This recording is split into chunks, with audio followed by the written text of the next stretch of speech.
चाप स्वेटर साल होई धरी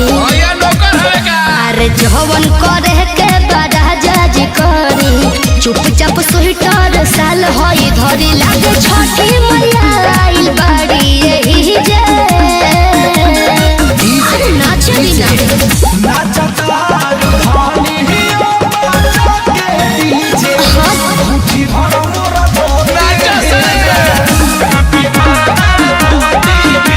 डिस्टर्ब मत करी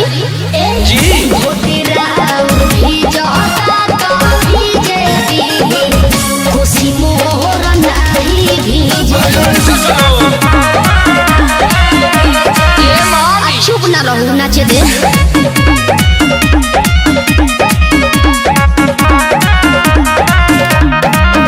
अच्छा ये बात बतावा हाँ? एगो तो तू छठ घाट पाइल बारू हाँ? अच्छा आ घूघ तान के लगलू नाचे कोनो छठी माई के गीत याद नहीं खे गावा। अच्छा गावा तनी रवि बाबू आजा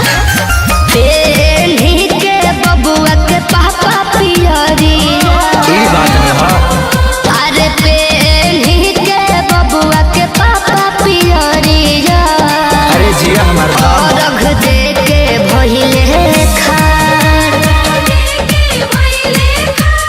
तू तो नाचत गावत बारू मोरा धनिया हमरा लागत रे यही से तो कहत नाच ले दे देहिया में गर्मी आ जाए स्वामी चुपचाप बरत लप की जे करबो नती रे नाचत हारू धनिया मुट्ठी भर मोरा ए राजा जी सुनी सुनावा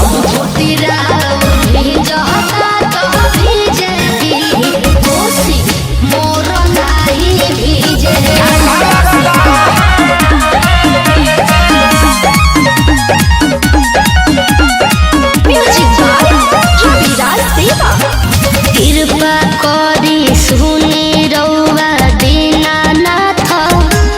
हमर राजा कइले पहिला बरत हमली के गोदी भरली छठी मैया अंगना में कोसिया भरत ई जवन लइकवा खेला था ई छठिए माई के देहाला ना एही से त नाचो तनी अखिल पूजा पाठ मन से कीजे डीजे नाचता धनी जाके डीजे भरले धोती सुनी ना जी ए जी भोटिरा भी जाता तो भीजे दे